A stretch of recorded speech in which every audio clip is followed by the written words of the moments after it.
5, a 4, a 3, 2, 1.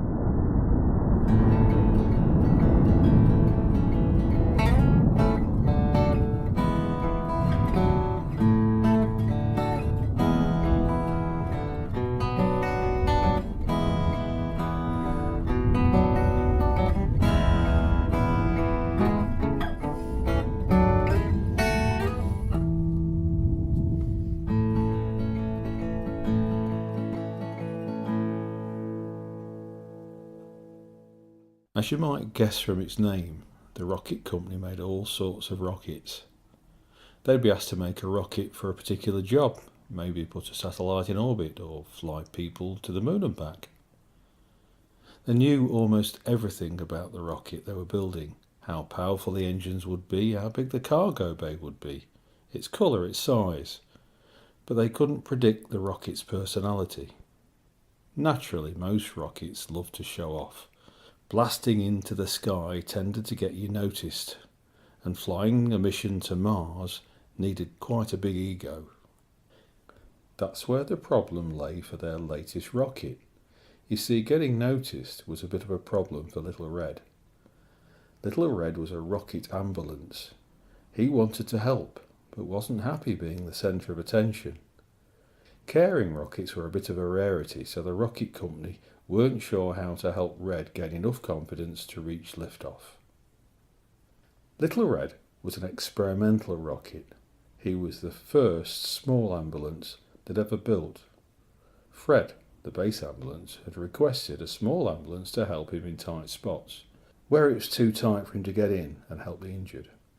There was some opposition from the scientists even before Red was built. They didn't believe the base needed a small ambulance.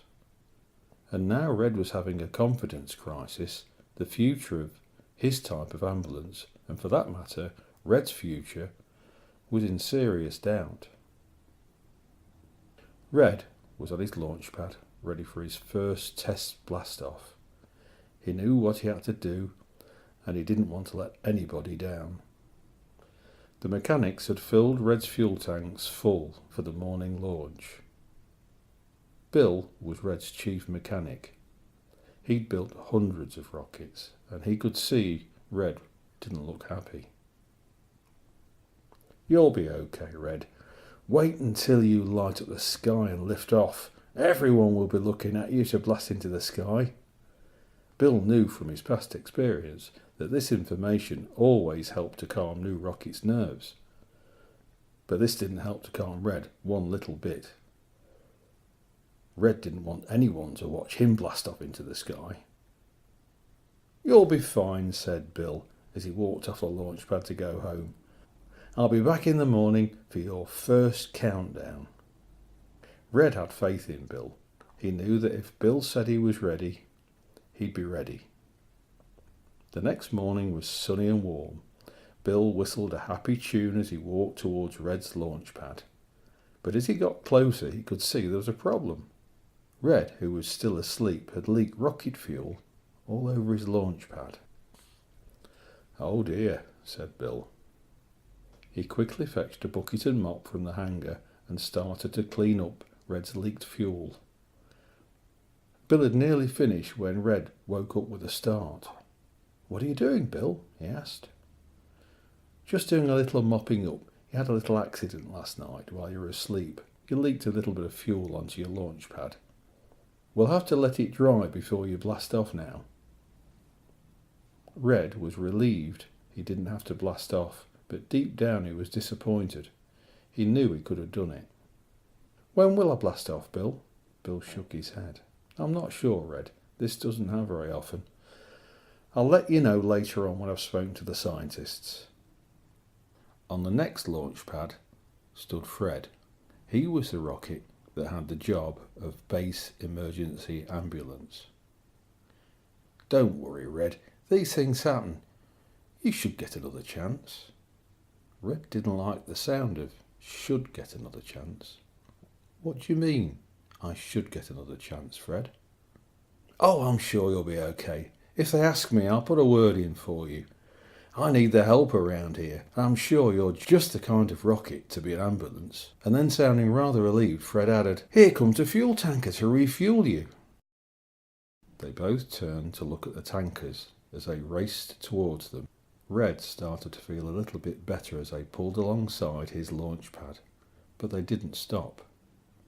They carried on straight past and stopped next to Fred. Red knew there must be an emergency somewhere because Fred blasted straight off into the sky as soon as the tankers had fueled him. Red looked up and watched Fred disappear through the clouds, and when he looked down again he was surprised to see Bill standing right next to him. Bill didn't look his normal happy self. What's the matter, Bill? Asked Red. Bill didn't reply straight away. He just stood there next to Red. Red, I don't know how to tell you this. The scientists have had a meeting.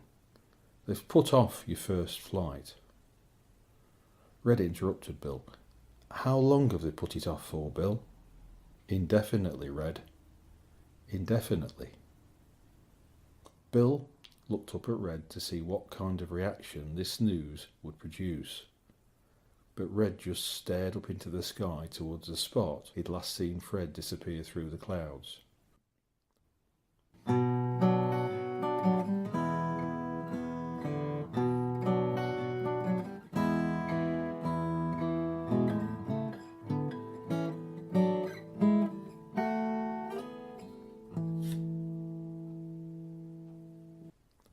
Bill walked back to the hangar.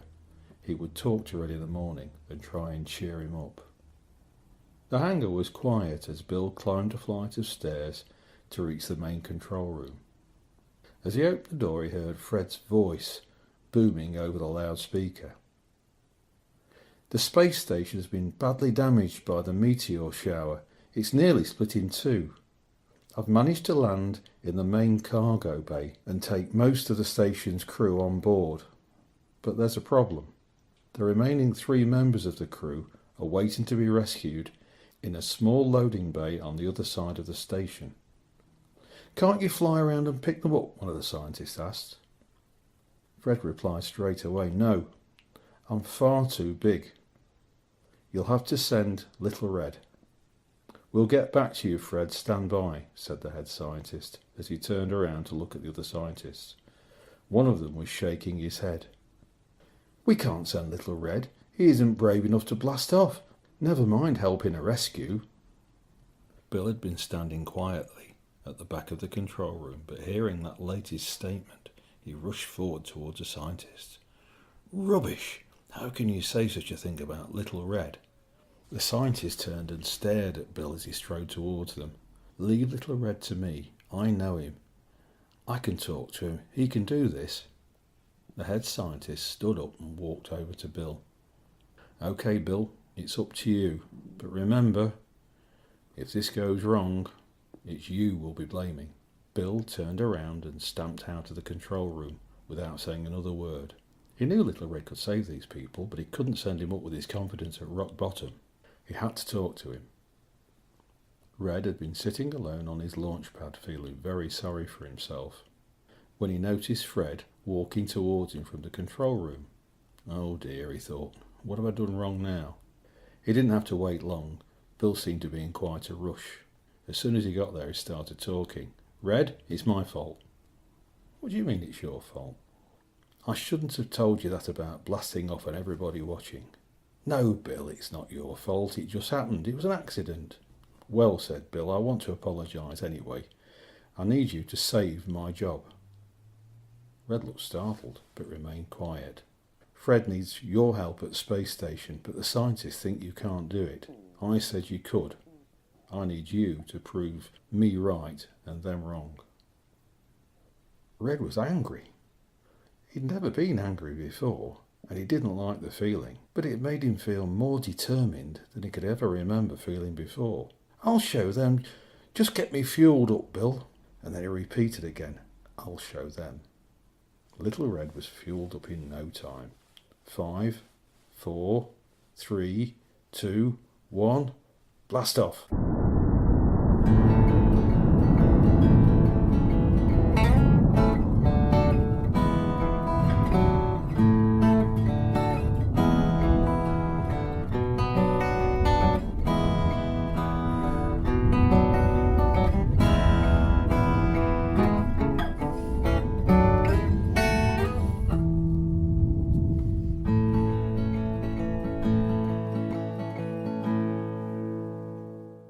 Red was blasting up through the clouds within a matter of minutes. He had instructions to establish an orbit around Earth and approach the space station as soon as he could. Establishing orbit was easy. Red was calm and felt in full control out in space. "I can see you, Red," Fred's voice boomed. "Make straight for the far side of the space station. You'll see a small loading bay. Land as quickly as you can. That's where you'll find the last of the crew. They're trapped. We haven't got long before the space station breaks up, so hurry." Red could see Fred to his starboard. Fred was manoeuvring away from the space station and frantically trying to miss large parts of the space station, which was quickly disintegrating. As soon as Red had flown around the back of the station, he located the loading bay. Using his thrusters, he spun around into landing position, nimbly dodging bits of debris as he fired his landing thrusters and touched down. He opened the cargo bay door as soon as he could, and he could hear the crew shouting to him, "Go, go, go," as they ran into the safety of his cargo bay. Red took a quick look around to make sure he had the last of the crew and blasted off.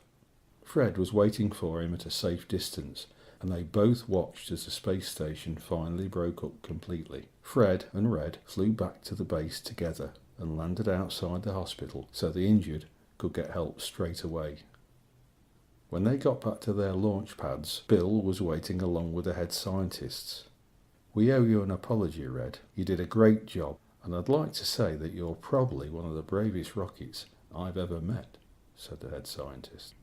Red had become a hero, and he knew he could face anything now. But Bill still didn't look happy, and he asked, "What's been decided about the future of the small rocket?" The head scientist smiled. "I've left the best bit till last. We'll be adding a small ambulance rocket to every base on Earth." Red looked at Bill and Fred. Now they were both smiling.